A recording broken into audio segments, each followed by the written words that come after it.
Today, we're diving into something pretty deep. We're going to explore how the ancient wisdom of Taoism can offer a really powerful way to navigate one of life's toughest challenges, a diagnosis like ALS.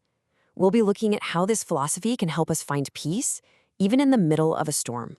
Let's start with this quote from the Tao Te Ching, because it just perfectly sets the tone for our whole discussion. It suggests that the real path to peace isn't about fighting against the storm, but about finding our way back to this deep, quiet center, our true nature, even when life feels completely chaotic. And really, this is the big question, isn't it? I mean, whether it's a huge, life-altering diagnosis or any of the other challenges life throws at us, we're all searching for some kind of anchor.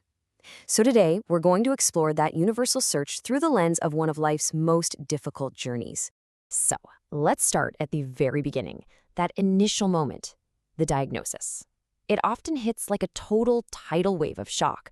So how does Taoism suggest we meet that first overwhelming moment?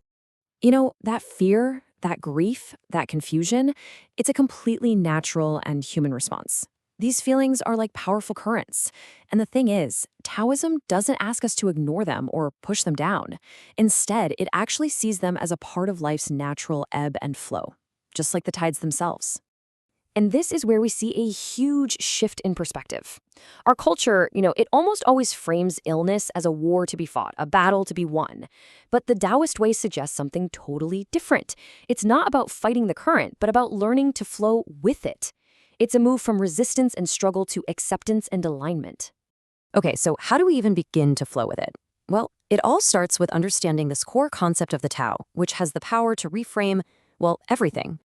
This piece of wisdom is just so powerful, isn't it? The suffering, the fear, the pain, it can feel like it's everything, like it's all consuming. But this quote is a gentle reminder that even the most intense storms, they don't last forever. They're just events happening within a much larger, much calmer system. The storm isn't the whole reality. It's just a passing movement of the Tao.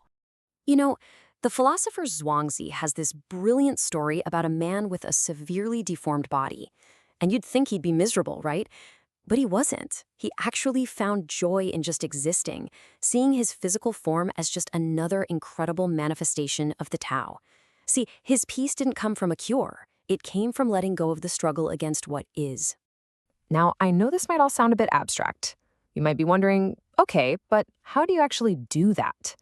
Well, Taoism offers 3 core principles that act as pillars for finding this kind of peace. So let's break these down. These are the tools for building that foundation of calm. We've got Wu-Wei, which is often called effortless action. Then there's Ziran, or naturalness. And finally, the practice of cultivating inner stillness. All right, first up, Wu-Wei. Now, this one gets misunderstood a lot. People think it means being passive or just doing nothing. But that's not it at all. It's really about skillful action that doesn't create resistance. Think about the difference between trying to force a stuck door open versus just using the right key. That's Wu-Wei. This is the perfect metaphor for it. This butcher in the story wasn't using brute force. His knife never got dull because he understood the natural structure of the animal and just moved in harmony with it. So in the context of ALS, this might mean adapting to the body's changes, using assistive tools when you need them, resting when you're tired. It's about working with the reality of the situation, not fighting it. Our second pillar is Ziran, or naturalness. I want you to picture a huge, rigid oak tree in a storm. It resists the wind, and it breaks. Now picture a supple bamboo stalk. It bends with the wind, and it survives. Ziran is all about that graceful adaptation, about living authentically within your current reality. And here's a beautifully practical way to think about it.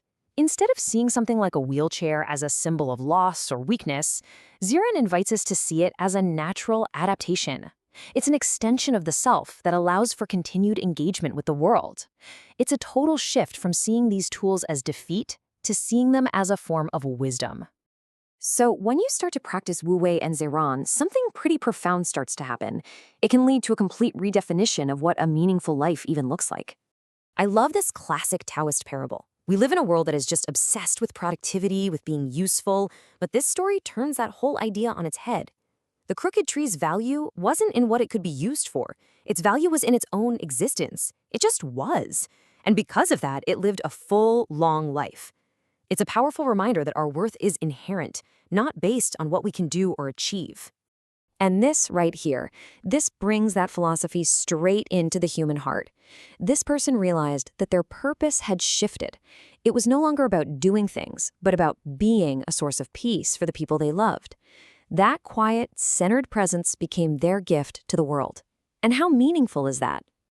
And look, this path isn't just about abstract ideals. It's full of accessible, practical things you can do.